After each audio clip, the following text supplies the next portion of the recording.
Mwaka 2025 inawezekana ukasema ni mwaka ambao umekuwa na blessing sana kwa Jux, kutokana na maybe unaweza ukasema harusi ya yeye pamoja na mke wake kwa sasa hivi ambaye anajulikana kwa jina la Priscilla imeleta blessing sana nyingi kwenye maisha yake ya muziki, si ndivyo? Kwa sababu since amefunga ndoa kumekuwa kuna matokeo mengi au kumekuwa kuna mafanikio mengi ambayo ameyapata kupitia masuala yake ya muziki, si ndivyo? Kuna ngoma ambayo alitoa inaitwa God Design ambayo aliimba na Spino, moja kati ya ngoma ambayo inaendelea kufanya vizuri sana nchini Nigeria kupitia iTunes, ndivyo ilishika namba 1, na ilikuwa ni kitu cha haraka kwa sababu na ni kitu kigumu sana msanii kutoka nje ya Nigeria kwenda Nigeria kushika namba 1, imekuwa ni vigumu sana kufanya hivyo. Alifanya hivyo Diamond Platnumz baada ya kutoa ngoma yake Limits ambayo inaitwa Baby aliyomshirikisha Chills, ndivyo. Lakini Jux anakuwa ni msanii wa pili kutoka nchini Tanzania ambaye ameweza kushika namba 1, na ngoma ya pili ikawa ni ngoma ambayo imefanya na Diamond Platnumz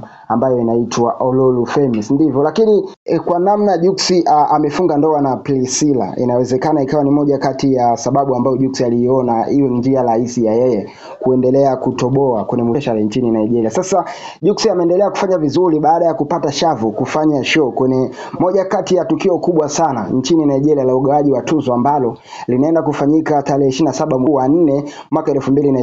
Tuzo zenyewe zinaitwa Headies, moja kati ya tuzo ambazo zilianza mwaka 2006 nchini Nigeria, na sababu ya kuanzisha hizi tuzo ni kuangalia mafanikio ya muziki wa Nigeria, ni kwa namna gani ambavyo muziki huu umeendelea kufanya vizuri globally. Na kimsingi zaidi unaweza ukasema kwamba muziki wa Nigeria kwa Afrika ni muziki ambao unafanya vizuri, na aina ya muziki ambao unafanyika nchini Nigeria ni muziki wa Afrobeat, na imekuwa ni njia rahisi kwa wa Nigeria, ndivyo, kutambulika kwenye tuzo mbalimbali duniani. Hata kwenye Grammy kuna kipengele chao ambacho kinawekwa humu, na kuna baadhi ya wasanii kutoka nje ya Nigeria wamekuwa wakichukua kipengele hicho wakidhaniwa kwamba wanatoka Nigeria, na wakidhani kwamba muziki ambao unapatikana Afrika ni muziki wa Afrobeat ambao unapatikana nchini Nigeria. Hata Diamond Platnumz alikuja kuchukua tuzo ya msanii bora wa Afrobeat ambaye ni entertainer kwenye tuzo za Reggae Awards ambazo zilifanyika mwezi ulioisha nchini Marekani, ndivyo. Na Jux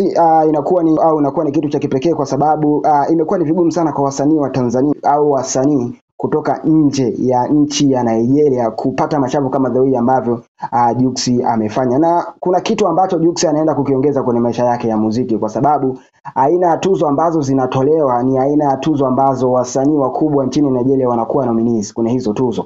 Kwa mfano kama kina Burna Boys, kina Davido, kina Wizkid, kina Ayra Starr na wasanii wengine ambao wanafanya vizuri kwenye kiwanda hicho cha muziki nchini Nigeria wanakuwa nominees, si ndivyo? Sasa Jux akapata nafasi ya kutumbuiza hapo, maana yake anaenda kuonesha kile ambacho muziki wa Tanzania unacho. So inakuwa ni rahisi hata wa Nigeria kuendelea kusikiliza muziki ambao unapatikana Tanzania ambao ni bongo flava, hip hop, singeli na aina nyingine ya muziki ambao unapatikana, na umekuwa sio muziki ambao ni popular sana kama the way ambavyo muziki wa Afrobeat jinsi ulivyo, si ndivyo? Na ni kitu cha kipekee kwa sababu baada tu ya Jux kufunga ndoa na Priscilla, si ndivyo, kumekuwa kuna interaction nyingi sana kutoka nchini Nigeria, na kumekuwa kuna ngoma nyingi ambazo zimekuwa zinasikilizwa kutoka Tanzania, na wasanii wengine wamekuwa wanapewa appreciate kubwa sana. Kama unavyoona baada tu ya Diamond Platnumz kwenda kule, social media nyingi kutoka nchini Nigeria baada ya Diamond Platnumz kufanya kile kitendo cha kuwagawia askari wa Nigeria kiasi cha fedha, so ikawa ni appreciation kubwa sana, na maneno yalikuwa mengi sana, na namna gani ambavyo